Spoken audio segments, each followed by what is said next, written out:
Петербург – это обширная ярмарка, насыщенная деловая программа и этнопоказы от дизайнеров. Дорогие друзья, позвольте поблагодарить организаторов фестиваля за вклад в развитие культурной жизни в нашем регионе. Интересы и населения, и мастеров, и художников, и ремесленников.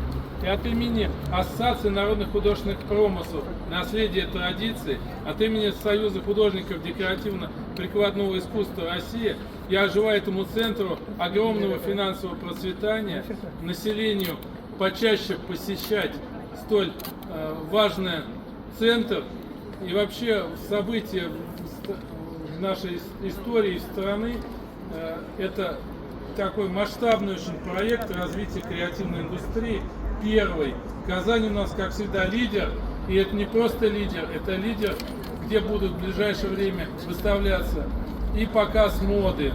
Я надеюсь, вот сегодня у нас на бизнес-завтраке было потрясающее такое мини-совещание, где строились огромные планы, наверное, на десятилетия. Друзья, что самое важное, то что в год единства народов России мы открываем 5-й юбилейный фестиваль «Всежизненный культурный код». И этот фестиваль, на самом деле, он изначально сразу же был поддержан Министерством промышленности и торговли Российской Федерации, Министерством культуры Республики Татарстан, правительством Республики Татарстан.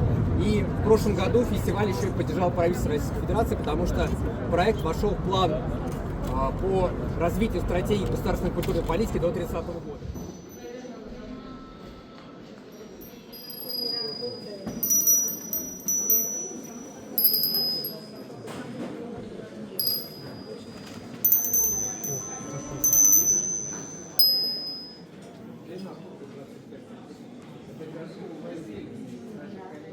Здесь представлена керамика, ручная работа.